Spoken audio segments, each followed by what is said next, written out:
Two ambulance men carefully carried Amy's stretcher along the platform. As she passed Henry, Amy managed a little wave before being placed carefully inside the ambulance. Nurse Nancy shut the doors, and the ambulance set off for the hospital without delay. When Amy reached the hospital's casualty department, the reception area was already full of patients needing urgent treatment. So Amy had to wait a long time before a doctor came to see her. The doctor carefully felt the bones in Amy's leg. She said. "I don't think you've broken anything, but we'd better take an X-ray to make sure." Amy was taken to the radiography department. Here, a special camera took an X-ray photograph of her injured leg. Next, Amy was taken to the children's ward where a bed had been made up for her. Amy was delighted when she found Nurse Nancy waiting at her bedside too. "I've got your X-ray photograph here, Amy," she beamed, and placed the picture on the viewer. "You can see all the bones in your foot really clearly." "I never knew I had so many," said Amy. "Yes, there are a lot," laughed Nurse Nancy. "But the good news is that none of them are broken. Your ankle is only sprained."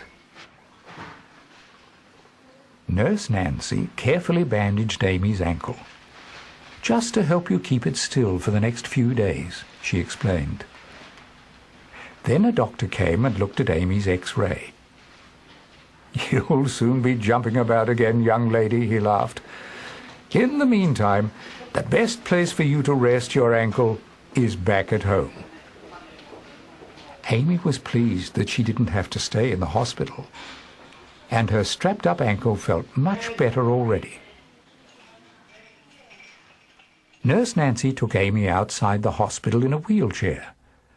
A steam engine tooted somewhere in the distance. "Was that Henry?" asked Amy. "I didn't get a chance to thank him properly. Perhaps I could go home in his train." Nurse Nancy smiled. "Well, I had thought you would go home with your mum," she said. "But why don't you ask her? Here she is now." And at that moment, Amy's mum arrived in her car. Amy's mum was delighted to see Amy looking so much better.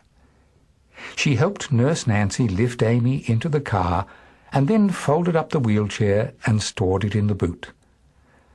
"Time to go home, Amy," said her mum. But when she heard how Henry had helped in the rescue, she knew that the station must be their first port of call. Nurse Nancy came along as well. "I must thank my heroic Henry too," she said. Henry had been waiting at the platform, steaming gently. He was on his return journey and was ready to depart, but the signal was still set against him. He soon began to worry, especially when he heard from the station master that the Fat Controller was on his way to see him. "Oh dear," thought Henry sadly, "I do hope Amy is all right." But as soon as he saw Amy pull up in a car, he started to smile once more.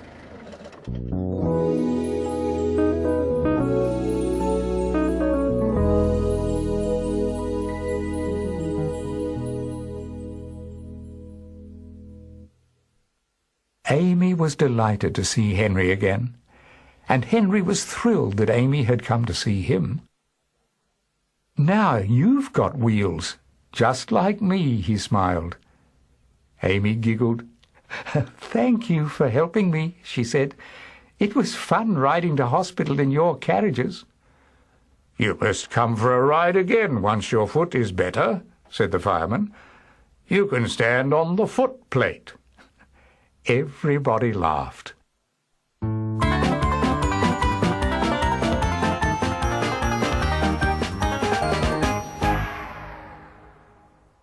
Henry had never been thanked so many times in his life. Amy's mum thanked him, Nurse Nancy thanked him, and the Fat Controller thanked him too. "You are a really useful engine, Henry," he said. "And a really useful ambulance, too," added Nurse Nancy. Henry gushed steam happily. Then the signal dropped, and it was time for him to go. "Beep, beep."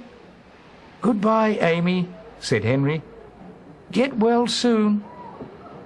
"Goodbye, Henry." Amy didn't stop waving until Henry was almost out of sight. Henry has never needed to be an ambulance again, but he is always pleased to see Nurse Nancy, and is especially delighted when Amy comes for a ride too. And if ever he should feel slightly off colour, he simply remembers the day that he took Amy to hospital, and that always makes him feel much, much better.